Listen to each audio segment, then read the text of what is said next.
Gente querida, hoje nós vamos dar continuidade à nossa série de reflexões sobre essa dimensão na nossa experiência cristã, que é a dimensão do nosso propósito. Então, quero convidar você para abrir sua Bíblia comigo na Epístola aos Hebreus, no capítulo 12, no primeiro verso. Hebreus 12.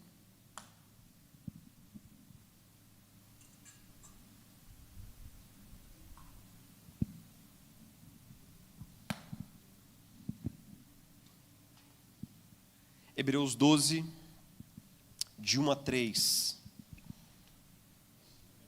onde nós lemos assim: Portanto, também nós, uma vez que estamos rodeados por tão grande nuvem de testemunhas, livremo-nos de tudo o que nos atrapalha e do pecado que nos envolve, e corramos com perseverança a corrida que nos é proposta, tendo os olhos fitos em Jesus, autor e consumador da nossa fé.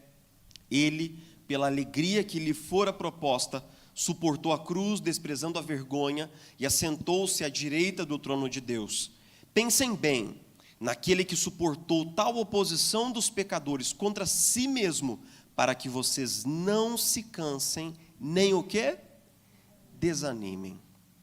O processo do propósito, de discernimento, passa, como nós conversamos aqui na semana passada, por um encontro real com Jesus.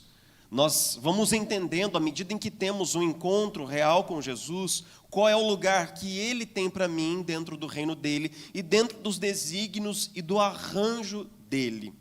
Uma armadilha, então, é olhar excessivamente para nós mesmos, perguntar quem sou eu, olhando no espelho e não para Jesus. Mas uma outra armadilha pode ser também achar que uma vez que nós estamos de posse desse discernimento, talvez crescente do nosso propósito, que tudo vai acontecer como se fosse um filme da Disney, né?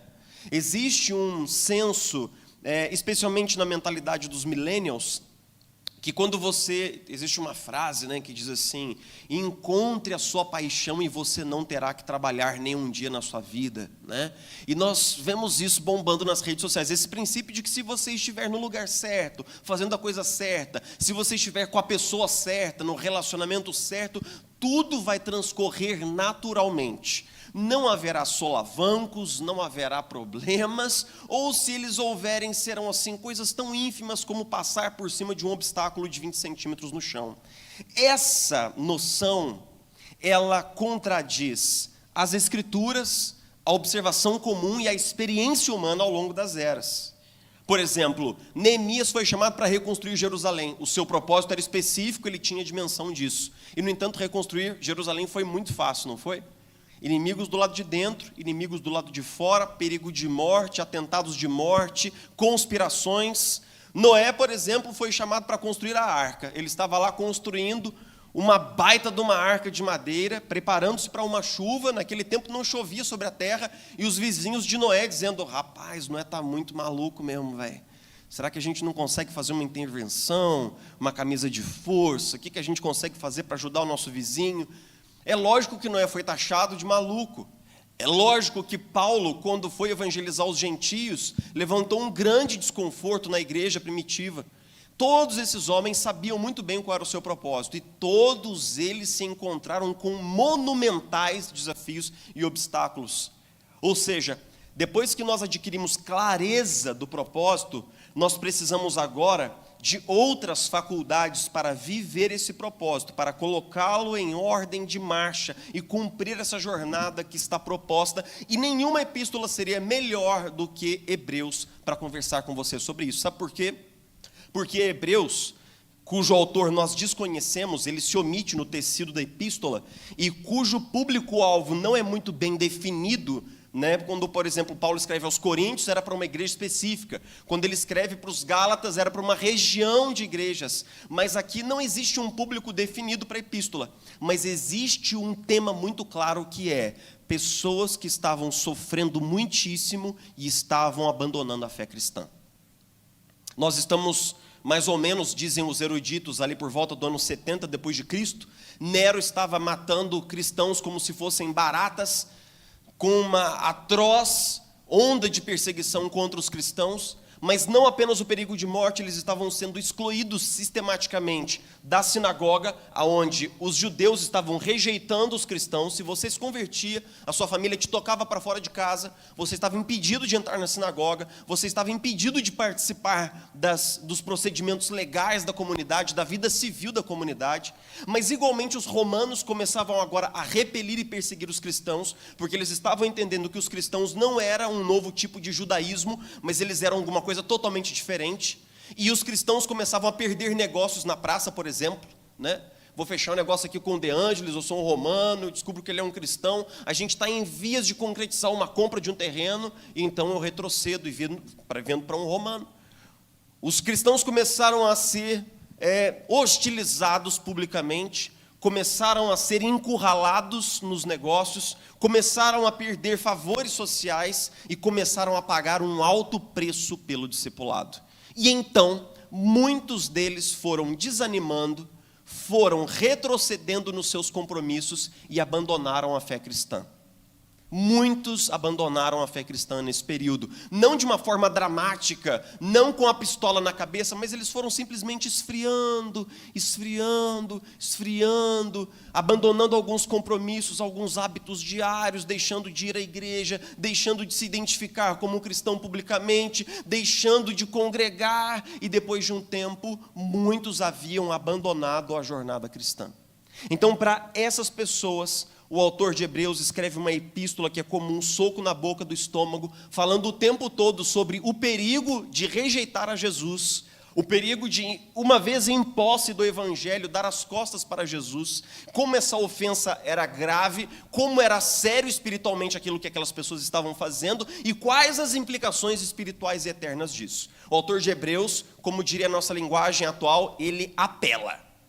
Se você já leu a epístola, ele apela. Ele fala assim: se aqueles que abandonaram a lei de Moisés, que era uma revelação menor, foram mortos no deserto, o que acontecerá com aqueles que abandonam aquele que é maior do que Moisés? E ele pega pesado mesmo. Ele passa a gente por um pente fino ali até o capítulo 9, assim, muito severo. E então, no capítulo 10 e 11, ele fala sobre o que nós temos que ter para não abandonar a jornada cristã. E ele fala sobre a fé, no início do capítulo 11. E ele conta uma série de histórias que nós conhecemos como a galeria dos heróis da fé. E então, depois que ele fala sobre a galeria dos heróis da fé, ele começa o capítulo 12 dizendo assim: portanto, ou seja, tendo em vista tudo isso que nós ouvimos agora sobre fé e sobre vencer obstáculos, corramos com perseverança a corrida que nos está proposta, porque nós estamos rodeados de uma grande nuvem de testemunhas. Imagine, quando o autor de Hebreus escreve o capítulo 12, o que ele quer que você imagine? Eu quero que você se pense assim. Imagine você preparando-se para correr a sua jornada de fé. Então você coloca o seu tênis, amarra bem, coloca uma roupa bem levinha, faz alguns alongamentos assim, na porta de casa, e então você começa a esticar os músculos, porque agora vai começar a sua jornada de fé. Esses homens e mulheres de Hebreus 11, eles já correram a carreira da fé deles, agora começa a sua. E como esses homens são pintados? Eles estão na arquibancada. Eles já correram, eles já fizeram a corrida deles, eles estão na arquibancada, e eles estão olhando para a pista, aonde está quem? Você e eu. É uma maneira do autor de Hebreus dizer assim: esses homens carregaram o bastão da fé até agora, esse bastão está chegando na sua mão. O que será desse bastão que foi depositado na sua fé? As gerações do passado fizeram o seu trabalho, nós estamos aqui como um fruto de um trabalho que não é nosso, mas uma geração posterior depende de nós. O bastão está na nossa mão, é a nossa vez de correr, e agora, como será? E ele fala sobre 3 coisas que nós temos que fazer para correr essa jornada de fé. A primeira coisa, ele diz assim: livrem-se de todo o peso desnecessário. A palavra que acontece aqui é uma palavrinha grega que é onkos, que significa peso, carga. E claramente o autor, que eu pessoalmente suponho ser Paulo, tem em mente as corridas olímpicas da antiguidade. Sabe por quê? Porque nas corridas olímpicas, os gregos, eles treinavam com roupas leves no dia a dia. Você ia ver o seu vizinho lá correndo, né? Mas quando ele ia para a raia mesmo, para o dia da corrida, ele ia absolutamente nu. Qualquer coisa que fosse um peso ou um embaraço tinha de ser deixado de lado para que se obtivesse a coroa de glória, os louros da vitória. Tudo era deixado de lado. Então, os atletas, os corredores, eles competiam absolutamente nus, pés descalços, num tiro de sei lá quantas milhas, sempre em frente. O corredor, o ganhador leva tudo, o perdedor leva nada. O que o autor está dizendo aqui? Ele está usando a imagem da corrida olímpica para nos lembrar de que existem determinadas coisas na nossa vida que não são necessariamente pecaminosas, mas elas são pesarosas.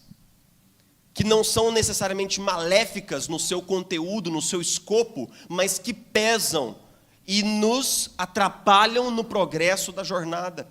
Por exemplo, você já percebeu que é só você estar atrasado para um compromisso?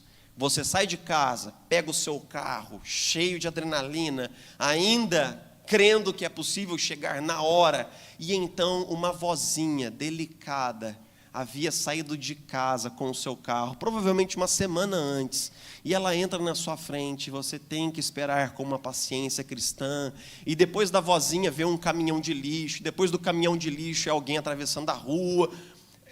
Veja bem, essas pessoas estão todas na faculdade do seu direito civil, de mobilidade, mas elas não estão fazendo nada de errado, mas elas estão atrasando você no seu propósito. Pense comigo, como algumas realidades cotidianas, elas não são erradas, mas elas nos atrapalham. Por exemplo, a ansiedade exacerbada em relação ao futuro, que te faz viver mais num futuro hipotético do que no agora no qual seus pés estão, nos arranca do presente, nos traz tanta preocupação, faz com que a gente durma mal, faz com que a gente fique mal-humorado. Essa ansiedade toda, ela não é pecaminosa, ela não é errada, ela não pode ser taxada de um comportamento, digamos assim, maléfico. Mas, cara, quantas pessoas elas se preocupam tanto com o amanhã que ainda nem aconteceu, e elas não fazem aquelas coisas que estão na dimensão do hoje e do agora. E a sua jornada está sendo atrapalhada. É como o cara que fica lá, será que a prova vai ser difícil? Será que a prova vai ser difícil? Eu acho que a prova vai ser muito difícil, enquanto ele matuta nisso, ele não estuda. Ele não faz a única coisa que está na dimensão da jurisdição dele fazer. Outra coisa que eu coloquei aqui, como uma espécie de uma proposta para a gente pensar, e que eu sei que eu vou polemizar um pouco, é o seguinte: relacionamentos que não agregam em absolutamente nada. Existem pessoas para as quais você sempre está presente, mas que nunca estão presentes para você. Não existem pessoas assim?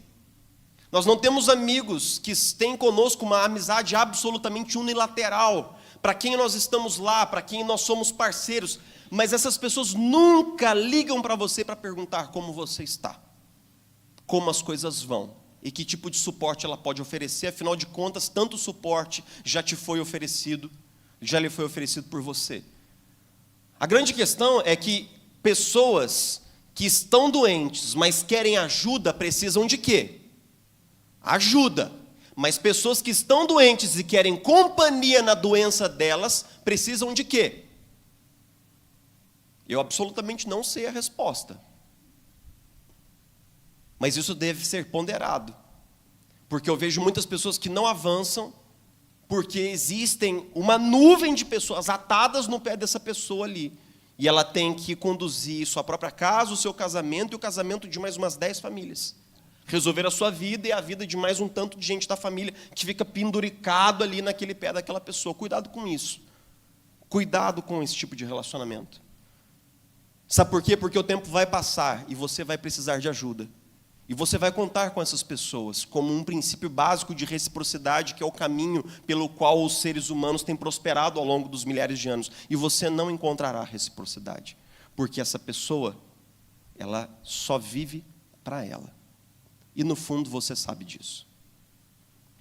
A outra questão é hábitos que nós desenvolvemos que não nos levam para lugar nenhum, não nos tornam pessoas melhores, consomem o nosso tempo, mas não fazem de nós pessoas que no final daquelas atividades estão mais descansadas, mais edificadas, mais sábias, mais profundas nas relações. Então cuidado, quando nós damos na nossa rotina um lugar imenso para Netflix, um lugar imenso para jogos sem fim na internet, um lugar imenso para hábitos que nós trouxemos de repente desde a adolescência, mas como o Paulo disse, antes eu era menino, pensava e agia como menino. Mas chega uma hora que a gente tem que crescer e ser gente de verdade, porque o mundo lá fora fica cada vez pior, o nosso papel é cada vez mais intenso, pesado e desafiador. Então existem algumas coisas que não fazem sentido, não porque são erradas, mas porque absolutamente não fazem sentido. Eu tenho homens da minha idade que passam a madrugada jogando videogame. A madrugada inteira. Da 1 da manhã até as 7 da manhã. Ótimo. É errado? Não. É bom para o casamento, para a profissão? Também não. Agrega muita coisa? Bom, na perspectiva dessa pessoa pode até ser que agregue. Mas a grande questão é, que tipo de comprometimentos você está deixando de lado com a sua saúde, com o seu casamento, com a sua família, para manter um hábito assim? Vale o preço? Vale.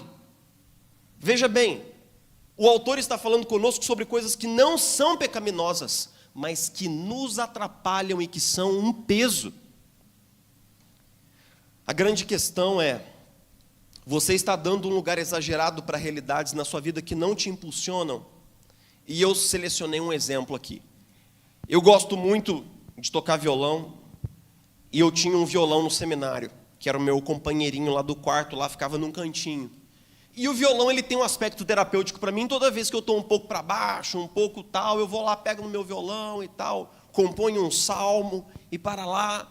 Mas no último ano do seminário eu estava com o desafio de completar minha monografia. E o violão ficava dentro do meu quarto, do lado da minha escrivaninha. Quando a monografia ficava um pouco chata, eu pegava a mão no violão, tocava umas 2, 3 músicas, passou 10 minutos. Dali a pouco eu pegava no violão, passou 5 minutos. Daqui a pouco passou meia hora e eu estou lá com o violão. Aí eu fiz uma coisa. Eu peguei uma tesoura que tinha na despensa. E eu meti a tesoura nas cordas do violão. E foi bom, porque eu já não tinha dinheiro para comprar outras cordas mesmo. Então já foi uma solução definitiva. Alguém olhou aquilo e falou, nossa, o cara virou um xiita, um radical. Eu falei, não, se o meu violão fica no caminho do meu chamado e do meu ministério, não tem conversa. O violão vai para o barro.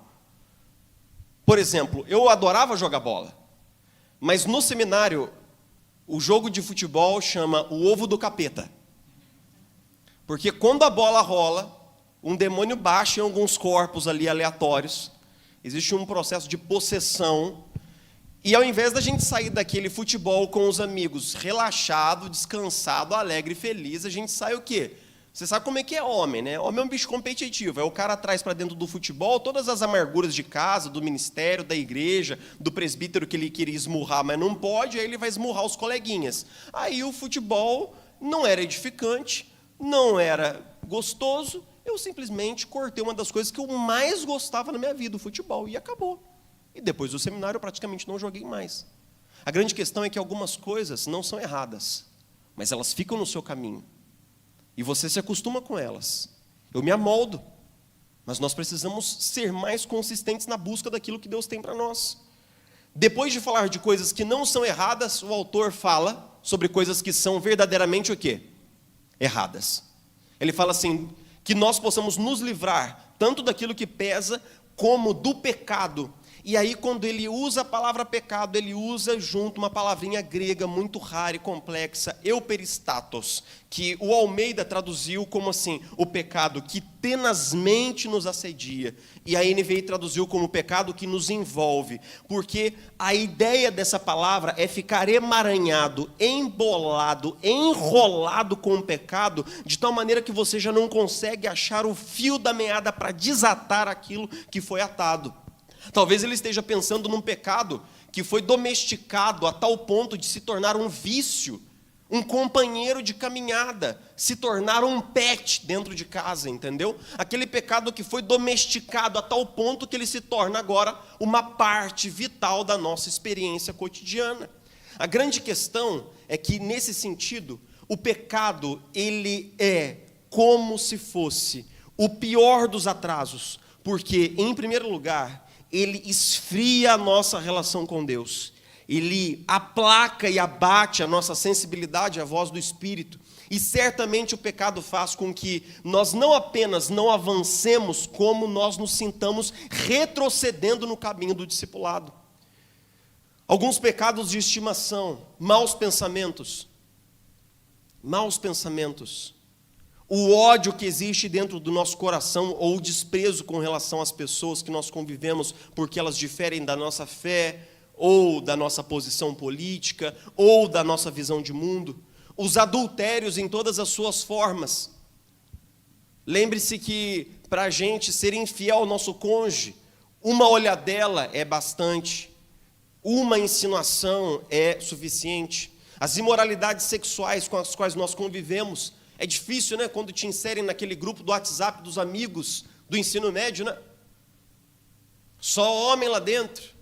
E um tanto de coisa edificante acontecendo ali, muitos links muito propícios para a edificação de um marido cristão acontecendo dentro daquele grupo ali, muitos papos de alto teor espiritual acontecendo dentro daquele grupo, os falsos testemunhos e as calúnias. Essa lista não é minha, Jesus a cita falando sobre a realidade interna do coração humano em Mateus 15:19, e do interior do coração do homem provém, e ele faz uma lista de pecados.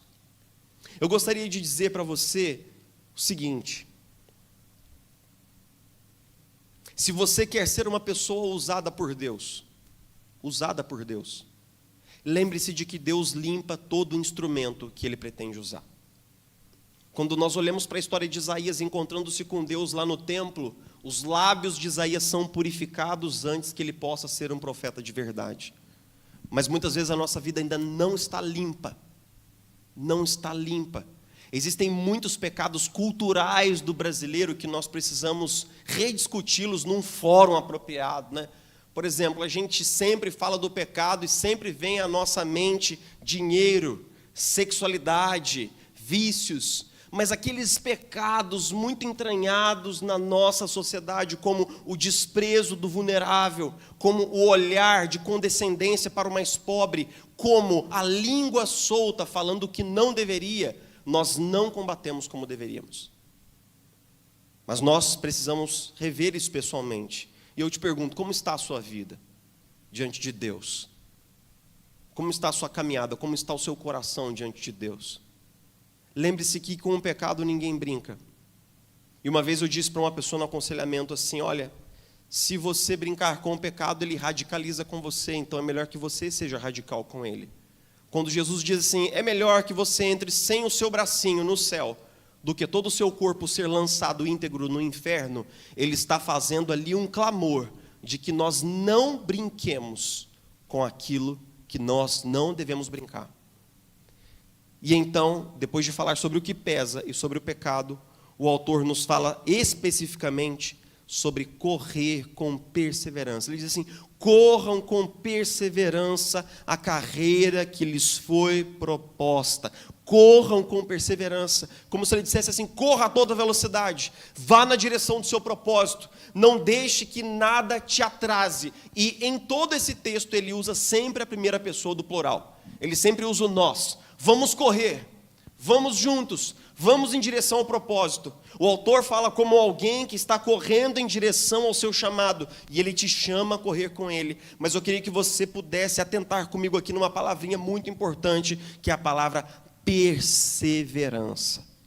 A palavra perseverança, para nós, não é uma palavra que nós culturalmente prestamos atenção a ela. O que parece para nós perseverança? Aquela história daqueles empreendedores que começam com 100 conto no bolso e compram um negócio e vende de novo e vai. Tipo, o cara é um cara aguerrido, é um cara que tem gana, é um cara que tem, tipo assim, ali uma força de vontade. A gente pensa em perseverança como força de vontade.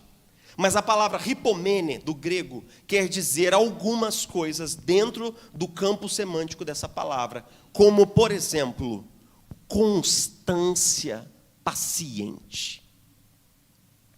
O que é ser perseverante? É ter uma constância paciente. É continuar fazendo o certo a despeito dos obstáculos. É não se precipitar com os resultados que não acontecem de imediato no seu casamento, na sua própria vida, na sua jornada cristã. É ser contínuo, constante, paciente. E aqui eu vou me permitir usar uma palavra que está na moda: ser resiliente. O que eu quero dizer para você é o seguinte: se você estiver no caminho certo, todo tipo de obstáculo será jogado no seu caminho. Não espere facilidade, não espere molezinha, espere pedreira, espere oposição demoníaca, satânica e diabólica, oposição humana, carnal e visceral, oposição dentro de você, oposição por todos os lados. Quem abraça o propósito, abraçou uma guerra de longo prazo. Abraçou uma guerra de longo prazo. Guerra do lado de dentro, com o pecado que te assedia e que me assedia. Guerra do lado de fora, com todo tipo de oposição e coisas para nos desanimar. Eu costumo dizer o seguinte: quando um homem abraça o chamado de Deus e decide colocar os pés no trilho que Deus tem para ele, o diabo está ao lado, pronto para oferecer um atalho. Sabe por quê? Porque tem caminhos que são dolorosos, são difíceis. E eu queria te perguntar: você acha que vai ser difícil sarar o seu casamento? Você acha que vai ser fácil curar a sua família? Perdoar o seu cônjuge, você acha que será uma tarefa rápida e indolor? Amar o seu cônjuge, você acha que será uma coisa assim, feita com os pés nas costas? É lógico que não será fácil. E é por isso que o diabo tem um atalho preparado para mim e para você. É por isso que o diabo tem um caminho que é prometidamente mais fácil, tranquilo e seguro. Uma saída à francesa pela esquerda. Mas nós não corremos a nossa carreira, não é? Corra com perseverança a carreira que lhe foi proposta. Não foi o caminho que eu escolhi. Não sou eu que faço o trajeto. Nós conversamos sobre isso na semana passada. Eu te prometo que se eu fosse escolher o trajeto, eu não escolheria o trajeto que eu fiz até aqui. Mas hoje eu tenho segurança suficiente para dizer de que o trajeto de Deus certamente é o melhor. Descobrir o nosso propósito tem um aspecto que os gregos antigos diriam um aspecto teleológico. Teleológico tem a ver com finalidade, tem a ver com o propósito e o sentido para o qual nós existimos. E é muito bom que nós possamos descobrir qual é o plano que Deus tem para mim. Mas eu queria relembrar com você um conceito que eu já abordei aqui, o conceito de plano. Qual é o conceito de plano? É um conceito militar onde o general se assenta com as pessoas que estão fazendo parte ali do alto ranking de planejamento e eles colocam a topografia, os rios e os exércitos inimigos dispostos sobre uma mesa, sobre algo que é realmente um plano. Sobre um plano, e eles vêm de cima, e eles fazem, olha, vamos entrar pela esquerda, fingir que vamos, e depois um batalhão vem aqui por trás e tal, legal. Então é o seguinte, passa as ordens para as pessoas dos batalhões. O soldado que está no campo de batalha, ele obedece ordens, que muitas vezes ele não entende. Só quem entende é quem formulou o quê? O plano. Eu quero te dizer uma coisa, possivelmente você está num ponto do plano que você mesmo não sabe qual é. E é por isso que você quer desistir. As coisas não fazem sentido para você. As coisas não se encaixam. E todos nós somos seres de controle. Não venham com essa para cima de mim de que não, eu estou muito descansado, eu estou com o coração totalmente tranquilo. Não é assim não, é uma baita de uma angústia. Nós nos perguntamos por que aconteceu, para que aconteceu, por que eu, por que não o vizinho, por que comigo, por que agora, por que desse jeito. Nós ficamos totalmente atarantados porque nós sabemos que nós não estamos no controle. E por isso nós pensamos sempre no atalho.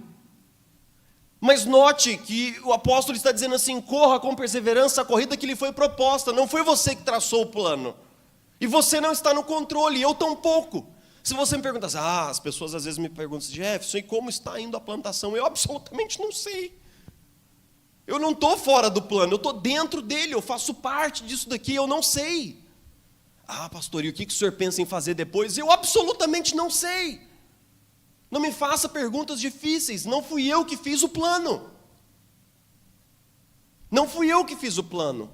Eu estou obedecendo. Eu sou um mero soldado, eu cumpro ordens. Eu cumpro ordens. Mas note que esse posto de soldado, existe uma nobreza nele, que é o seguinte: ele confia que quem fez o plano fez um bom plano. Se você fosse para uma guerra e o general que faz o plano de batalha fosse Deus que conhece todas as coisas, você ficaria temeroso sobre o resultado final da batalha? Você empunharia suas armas com apreensão e com ansiedade no campo da luta? Não, você iria lutar sabendo que a vitória já está posta. Quando Deus falou ao povo para entrar em Canaã, Deus disse assim: eu já dei a terra para vocês. Eu já dei a terra, mas vão lá e tomem a terra. Aí você fala assim, não entendi. Deu ou a gente tem que tomar? As duas coisas ao mesmo tempo. Deus é que dá a terra, é Ele que dá a vitória. Mas na economia dele, cabe a mim ir, cabe a mim obedecer, cabe a mim vencer. Então eu gostaria que você pudesse sair daqui hoje fazendo um voto de não desistir. E para você que está muito ferido e machucado, eu tenho uma palavra especial hoje à noite. Muito especial. Nos últimos anos, Deus fechou muitas portas para mim. Muitas portas. Portas que eu me esforcei e entrei muitas horas de trabalho dentro de madrugadas sem fim para acessar essas portas. E Deus permitiu que eu chegasse na soleira dessa porta e Ele bateu a porta na minha cara. Se eu pudesse te contar os detalhes, você concordaria comigo de que foram muitas vezes de que nos 45 do segundo tempo, tudo o que podia dar certo, deu errado. E então eu fiquei num período de muito desânimo em relação a alguns projetos que Deus colocou no meu coração. Mas Deus me disse alguma coisa muito importante há algumas semanas atrás, quando eu fui ler um artigo da Harvard Business Review sobre resiliência, e o autor falando assim: resiliência, nós achamos que é a capacidade de nós não nos abatermos. É a capacidade de eu passar por grandes períodos de sofrimento e eu ficar ali incólume, ereto, como se nada tivesse me atingido. Mas isso é uma baboseira, não é assim. Resiliência é a capacidade de nos recompormos após um tombo. Resiliência é a capacidade de crer de novo depois que você foi machucado e traído. Resiliência é a capacidade que alguns indivíduos têm de ficarem de pé quando tudo exigia que eles ficassem deitados e prostrados com o rosto em terra. Resiliência é sobre dar a volta por cima. É sobre se colocar de novo sobre os pés, empunhar as armas e voltar para a luta. Então, você que já desistiu, eu quero dizer para você, se você pedir ajuda, você receberá ajuda. E se que você quiser voltar para a batalha, força lhe será dada. Ninguém pode dizer qual é o ponto final da sua história, senão aquele que morreu por você na cruz do Calvário. Nem você mesma pode dizer. Nem você mesmo pode dizer. Corra com perseverança a carreira que lhe foi proposta. E então ele finaliza dizendo assim: tendo os olhos fitos em Jesus, que não fez caso da vergonha, mas suportou tamanha afronta dos pecadores contra si, venceu a tudo e a todos, e está agora sentado à direita do trono de Deus. A palavrinha ali no grego é uma palavra muito singular, que quer dizer assim: colocando os seus olhos exclusivamente em Jesus. Se você está a ponto de desistir do seu propósito, do seu chamado, da sua família, se você está a ponto de desistir do seu casamento, de você mesmo, de você mesma, eu quero te convidar a colocar os olhos em Jesus. Ele foi até o fim no propósito dele, para que você pudesse finalmente ir até o fim no propósito que ele colocou sobre você. Se você disser assim: ah, pastor, minhas forças já acabaram, então eu tenho uma notícia para você. O poder dele é aquele que é derramado na nossa fraqueza. O poder do Senhor é derramado na nossa fraqueza. Jesus, nós olhamos especificamente agora para a cruz.